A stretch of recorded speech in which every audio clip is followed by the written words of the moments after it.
जय हिंद दोस्तों, मैं गौरव शर्मा आपका यूट्यूब चैनल पर स्वागत करता हूं। फ्रेंड्स, दिवाली की सबको हार्दिक शुभकामनाएं एंड बधाई। और भगवान से यही प्रार्थना करूंगा कि आपके पोर्टफोलियो में हर समय रौनक छाई रहे और आपका पोर्टफोलियो हरा भरा रहे और आपका पोर्टफोलियो ग्रो करे। साथ ही साथ आपको स्टॉक सिलेक्शन की वो कला मिले जिससे आप अच्छे स्टॉक को ख़रीद सको और उसका चुनाव कर सको और उसको परचेज़ करने के बाद पेशेंटली होल्ड कर सको अच्छे रिटर्न के लिए। तो फ्रेंड्स, आइए हम निफ्टी के थोड़े आउटलुक पे, बाज़ार के आउटलुक पे बात करते हैं और यहाँ से फ्यूचर में हमें क्या रिटर्न बनता हुआ दिख रहा है हम उस पर भी बात करेंगे। तो सबसे इम्पॉर्टेंट बात है फ्रेंड्स, जैसे अभी मार्केट में आप देख रहे हो कि बहुत ज़बरदस्त रैली हुई है। करीबन अब देखोगे जहां मार्केट ने सबसे लो बनाया था 7,500 के आसपास का, उसके वहां से करीबन मार्केट अब आज अभी 12,700 12,760 के आसपास तक आज की क्लोजिंग दी है मुहूर्त ट्रेडिंग डे के दिन। तो सबसे इम्पॉर्टेंट बात ये कि फ्रेंड्स, जब मार्केट नीचे भी था, अगर आप जो मेरा यूट्यूब चैनल को कंटिन्यू फॉलो कर रहा है उनको पता है कि मैंने HDFC बैंक को, मतलब जब मार्केट में सब जगह फियर था, हालांकि इस पर बात करूंगा, फियर तो अभी भी है रिटेल इन्वेस्टर के मन के अंदर क्योंकि उन्होंने बहुत नीचे का लेवल देख चुका है। तो मैंने तब भी HDFC बैंक को बोला था ये एक वैल्यू पिक है, आप इसको बाई करें, और मैंने उसमें पूरे फंडामेंटल एनालिसिस करके बताया था। चाहे वो बेल हो, भारत इलेक्ट्रॉनिक्स हो, जिसको मैंने 65 के आसपास पर रिकमेंड किया था, अभी 90-95 120 का हाई भी बनाया था उसने।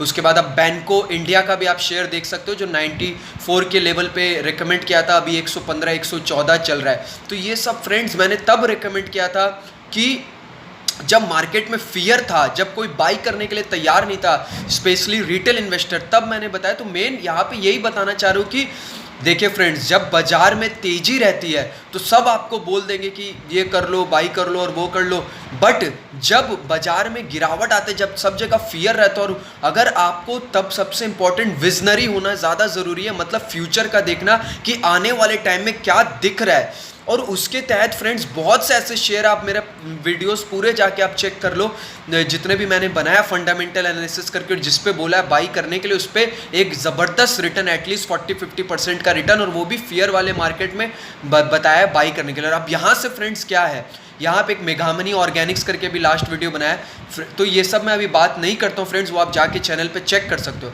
सबसे इंपॉर्टेंट अब निफ्टी का अभी हमें देखना है कि निफ्टी में मोटा मोटी जैसे जो बड़े शेयर्स है, बड़ी कंपनियाँ, उन्होंने अच्छा परफॉर्मेंस दिखाया है, चाहे वो रिलायंस हो, चाहे वो बजाज फाइनेंस हो, फिर उसके बाद में बहुत से ऐसे कंपनीज है जिसने अच्छा परफॉर्मेंस दिखाया, रिटर्न कमा के दिया है।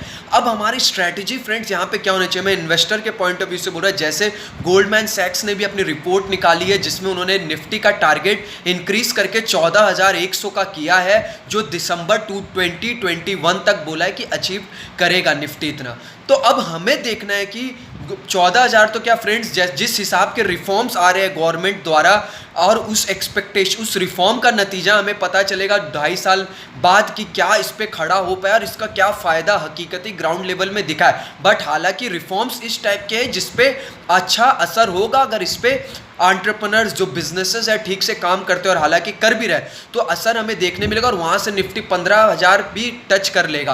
तो अब हमें यहाँ ये समझना है कि जब निफ्टी वो 15,000 टच करेगा तो हम उसमें अपना क्या रोल निभा सकते हैं, हम कैसे उसमें ज़्यादा प्रॉफिट बना सकते हैं। तो उसके लिए क्या फ्रेंड्स, हमें ये देखना है कि हमें जो स्टॉक्स, बढ़िया स्टॉक्स हैं, उनको हमें बाई करना है, एक्यूमुलेट करके रखना है, और हमारा विज़न 2 साल का होना चाहिए यहाँ से।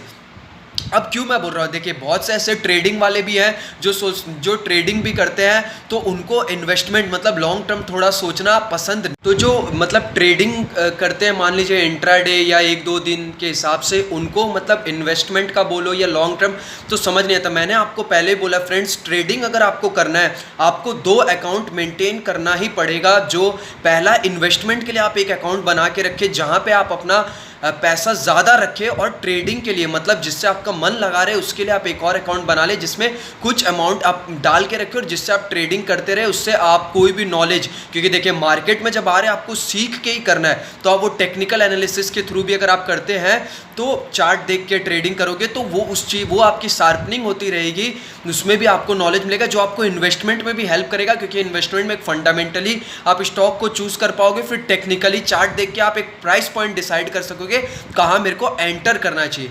बट जब पोर्टफोलियो बिल्डअप की बात आती है फ्रेंड्स, अभी वापस बोल रहा हूँ, अभी बहुत से ऐसे मिड कैप्स के स्टॉक्स है, मैं स्टॉक्स का नाम तो मैंने बहुत से वीडियोस बनाए, आप चैनल से जुड़े हुए रहोगे, सब्सक्राइब करोगे तो आपको और भी वीडियोस लगातार कंटिन्यूसली मिलते भी रहेंगे, क्योंकि अपडेट मिलती रहेगी। अगर आप जुड़े हुए नहीं रहोगे तो आपके पास अपडेट नहीं आएगी। अभी रिसेंटली मेगा मनी ऑर्गेनिक्स का मैंने डाला, जो एग्रीकल्चर सेक्टर से रिलेटेड स्टॉक है और एक ज़बरदस्त स्टॉक है जो आने वाले टाइम में आपको डबल डिजिट रिटर्न भी यहाँ से दिखा सकता है। तो ऐसे स्टॉक्स है। फिर यहाँ से भारती एयरटेल है, जो अगर आप बिजनेस पॉइंट ऑफ व्यू से अगर आप मैं बात करूं फ्रेंड्स, तो बिजनेस पॉइंट ऑफ व्यू से हालांकि उतना अभी परफॉर्मेंस बढ़िया नहीं है, बट अगर अपने मार्केट सेगमेंट में देखें तो दो ही है अभी, एक जियो भारती एयरटेल और एक आइडिया है जो जूझ रहा है, वो एक टर्न अराउंड अगर साबित हो जाए तब बात है। बट अगर आप सर्विस पॉइंट ऑफ व्यू से देखो तो जियो की भी सर्विस, ऐसे हम नहीं बोलेंगे कि जियो है, हालांकि जियो ने मार्केट पहले कैप्चर किया था और वो किया था किस लिए, फ्री के वजह से, एंड उसके बाद भी अब जियो मार्केट में कस्टमर परसेंटेज भी है उसके पास अच्छा एयरटेल के आसपास। बट सर्विसेज की बात करें तो एयरटेल की सर्विस भी बढ़िया और जियो की भी, मतलब उस दोनों की बराबर सर्विसेज है। तो यहाँ पे अब एयरटेल को क्या करना है, एयरटेल को अपना थोड़ा और इंप्रूवमेंट करना है, और यहाँ से सिर्फ दो ही कंपनीज है, एक भारत आइडिया की मैं इसलिए नहीं बात कर रहा क्योंकि फ्रेंड्स देखिए, आइडिया पे 10,000 करोड़ तो उसको इंटरेस्ट पे करना पड़ता है एनुअली, और उसमें वो अर्न करता है सिर्फ 5,000 करोड़ उसकी ग्रॉस प्रॉफिट है। तो अभी आइडिया को काउंट नहीं कर रहा हूँ। अगर टर्न अराउंड साबित होता है या कोई न्यूज़ आती है तो स्पेकुलेशन करेगा, उस पर वो शेयर मूव करेगा, तो हमें उन सब शेयरों से दूर रहना फ्रेंड्स, क्योंकि हमेशा याद रखिए जब भी बुल रन होता है, मार्केट तेजी में होता है, तो 1 साल 6 महीना तक सारे शेयर भागते हैं, चाहे वो अच्छा हो, अच्छा तो भागेगा ही, खराब में भी भागेगा और अच्छे में भी।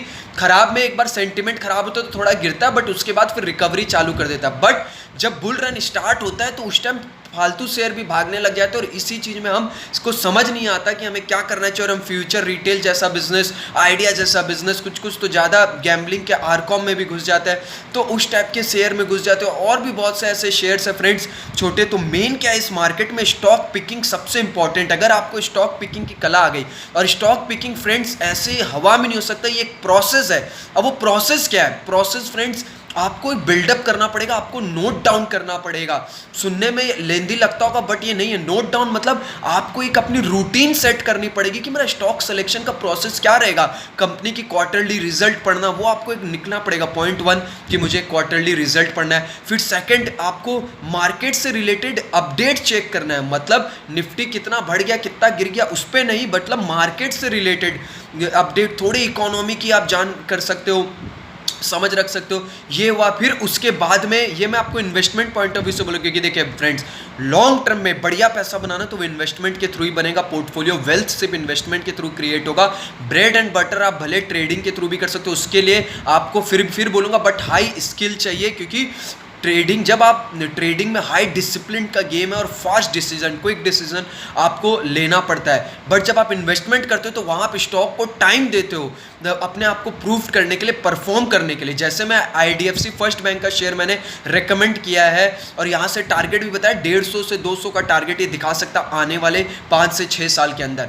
तो यहाँ से अच्छा मतलब 4 गुना 4-5 टाइम्स मल्टीबैगर भी साबित हो सकता है। तो यहाँ क्या कि कंपनी का मैंने उसमें पूरा डिस्क्रिप्शन एनालिसिस में बताया कि क्यों बता रहा हूँ। बट यहाँ मेन पॉइंट यहाँ पे ये कि अब वो बिजनेस में वो चीज़ है, वो बात है, बट हमें उसको टाइम देना पड़ेगा प्रॉफिटेबल होने के लिए। और वो टाइम 1.5 से 2 साल, एटलीस्ट 2 साल से 2.5 साल आपको देना पड़ेगा, और उसमें वो परफॉर्मेंस करके दिखाएगा बिजनेस। और जब बिजनेस में ग्रोथ रहेगी तो शेयर प्राइस ऑटोमेटिकली ग्रो करेगा। अब एग्जांपल से समझ लीजिए फ्रेंड, जी इंटरटेनमेंट आप कंपेयर करके भी देख सकते हो। 2017 में उसने एक हाई बनाया था अपने प्रॉफिट का, जो था 2200 करोड़ के आसपास का एनुअल प्रॉफिट पोस्ट किया था। उसके बाद प्रॉफिट डिक्लाइन हुई, 1500 करोड़ हुआ 2018 में, फिर 1400 करोड़, फिर 2020 में आप देखोगे 500 करोड़ के आसपास। तो वहां से आप देखोगे शेयर 600 रुपए से कंटिन्यूसली गिरते गिरते फिर 120 रुपए के आसपास का लो बनाया। अब यहाँ से रिकवर हो रहा है जैसे। तो मैं बोलना क्या चाह रहा हूँ आपको फ्रेंड्स यहाँ पे, कि जब कंपनी में ग्रोथ नहीं रहेगी, और जब ग्रोथ नहीं रहेगा कंपनी में, तो वो शेयर प्राइस भी ग्रो नहीं करेगा। भले शॉर्ट टर्म में आपको मूवमेंट दिखा दे, वो मूवमेंट इसलिए होता है क्योंकि मार्केट की एक्सपेक्टेशन रहती है। अब जैसे मार्केट का एक्सपेक्टेशन पहले क्या था, कोरोना जब चल रहा था तो मार्केट का एक्सपेक्टेशन था कि Q2 आएगा तब तक मार्केट रिकवर कर लेगा, और हमें देखने भी मिला है कि चाहे वो ऑटोमोबाइल्स कंपनीज हो, चाहे वो अदर कंपनीज हो, सेक्टर्स हो, बैंकिंग सेक्टर्स हो, उन्होंने अच्छा परफॉर्मेंस दिखाया और अच्छा रिकवर किया, तो एक्सपेक्टेशन पे खड़ा हुआ, उससे बल्कि थोड़ा अच्छा किया तो मार्केट और रैली किया। तो अभी भी आने वाले टाइम में अब गवर्नमेंट जो रिफॉर्म्स ला रहे हैं उसकी वजह से भी मार्केट के एक्सपेक्टेशन है कि इकोनॉमी और इंप्रूव करेगी और जीडीपी और बढ़ेगा। अब जब इस आने वाले 2 साल में इसका रिजल्ट होगा तो अभी 2 साल तक तो मार्केट रैली करेगा, फिर उस एक्सपेक्टेशन पे कितना खड़ा होता है, फिर खड़ा हो तो फिर मार्केट उस खुशी में रैली करना स्टार्ट कर देता है 5-6 महीना पहले ही। ये मैं फिर बोल रहा हूँ, तो क्योंकि मार्केट पहले रिएक्ट करता है, बिकॉज मार्केट में जो बड़ा पैसा होता है वो फ्यूचर में इन्वेस्ट करता है। जैसे जो छोटे रिटेल इन्वेस्टर तो वो 2 दिन 5 दिन 10 दिन के सोच के इन्वेस्ट करते हैं, बट मार्केट का जो बड़ा पैसा फ्रेंड्स वो फ्यूचर में इन्वेस्ट करता है। तो जब उस एक्सपेक्टेशन पे बाजार खड़ा होता है तो फिर वहाँ से फर्दर रैली हमें देखने मिलती है। तो यहाँ भी सेम चीज़ है फ्रेंड्स, बाजार हमें यहाँ से आने वाले टाइम में और रैली दिखाएगा, बट इस बोल रहा हूँ बात ये कि यहाँ पे करेक्ट, अब यहाँ से अगर बाजार करेक्ट भी हो जाता है, आपको 5 से 10% का भी अगर करेक्शन दिख जाए तो आपको उसमें घबराना नहीं है, अपॉर्चुनिटी है फ्रेंड्स, उसमें आपको एक्यूमुलेट करना है अपने फियर को हटा के। और वो फियर आप तभी हटा पाओगे जब आप अपने अपना रिस्क को ठीक से कैलकुलेट करोगे और उसके अकॉर्डिंगली कितना पैसा इक्विटी में डालना है और कितना पैसा किस शेयर्स में डालना है। ज़्यादा आपको डिफेंसिव खेलना है तो एफएमजीसी के सेक्टर्स में आप जा सकते हो। आईटीसी का भी आप वीडियो देख सकते हो, 170, 75, 73 पे था जब कोई आईटीसी को पूछ नहीं रहा था, तब अपने रिकमेंड किया था और अभी शेयर 190 के आसपास है। तो फ्रेंड इस तरह की कंटिन्यूसली आपके लिए वीडियोस लाता रहूँगा। चैनल को सब्सक्राइब करें, वीडियो को लाइक करें। अभी तक इतना ही रहा, नेक्स्ट वीडियोस में आऊँगा friends. Thank you for watching. जय हिंद एंड हैप्पी।